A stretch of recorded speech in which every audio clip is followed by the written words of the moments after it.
kind of the conceit of the film is about like artists and who are artists and what makes them an artist. So, would you say that you consider yourself an artist?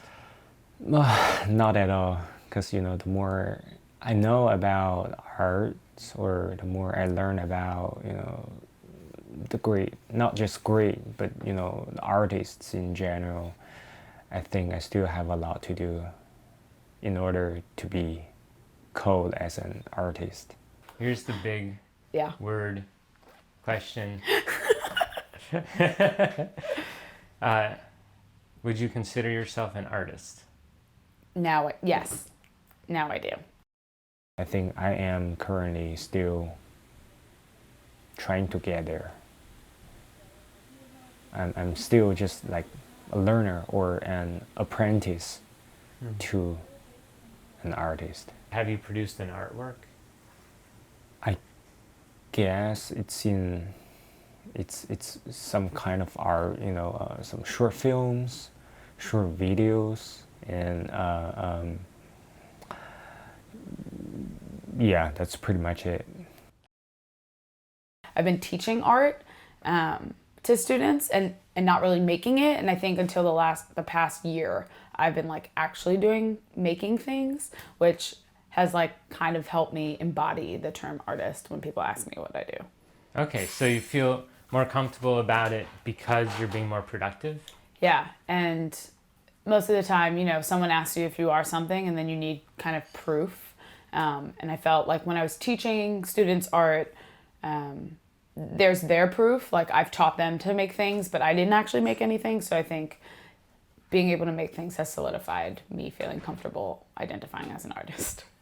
Okay, so, Sham, why do you make things? Sometimes the things that I make communicate more about me than I can in words. I mean, it's hard enough for me to express myself in English and in art, and Right. visually. Oh my gosh! Like, to what degree exactly could we fully or freely communicate with each other? Optimistically speaking, it's always great to try to communicate, with people, with family members, and it's always great to receive certain informations from other people, other human beings. But pessimistically speaking, you can never fully express yourself. So there are a lot of personal reasons why you're making things, like you make things for yourself. Yeah, I feel like I make things for myself, and there are other times where I make things for other people. But most of it is for me because I feel like I go in every single, like, maybe not every single, but oftentimes go into making something with the intention that like no one cares and that like it's not for anybody else but me. And if someone else appreciates that, that's awesome. But I wasn't necessarily making it for them. But I do think there are things like there's some films or short films that I'll make that the intention is like for an educational purpose, or to like start a conversation about something. But most of those things come from me wanting to tell my story to somebody else. There's never a limitation in exploring those, personal stories. Each person is different. Each family has its own story, and but yet, each person's story or some extremely personal stuff could be, well shared by, different viewers with different backgrounds, and that's beyond magical to me. That kind of magical source to kind of stimulate my productivity, even though I'm not a super productive person. I think some things have, like, you need to know that I'm Black or a woman to understand, like, to deeply understand this. And then I think there are other things that, like, you don't need to know that. But, like, I think context always helps and everything matters. So, yeah.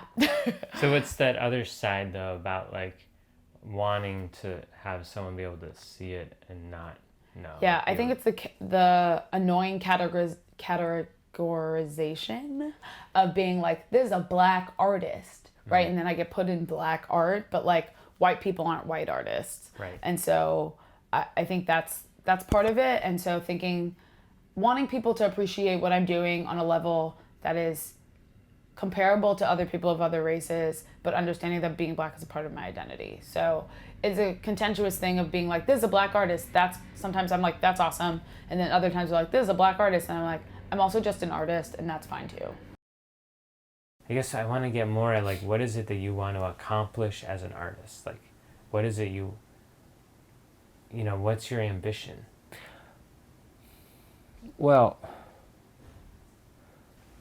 the kids that are born after the 90s in China, at least the ones I know well, we are not that ambitious. So I wouldn't say I'm going to win this award. This is really ridiculous, but I always, like, my dream is that there's a theory named after me.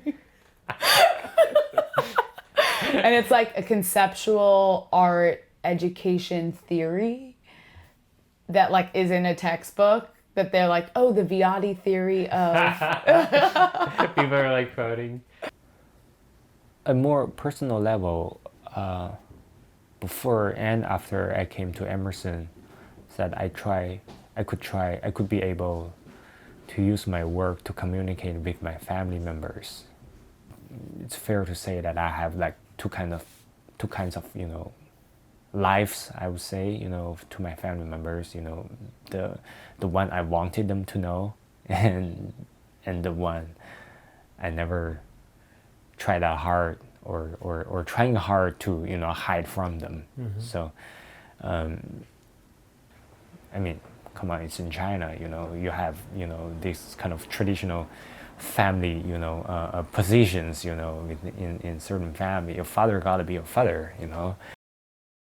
A lot of what I've been doing ever since my dad passed away is like kind of aggregating a lot of the like trinkets and things that like are from my past, and putting them together and mixing it with like photography and video.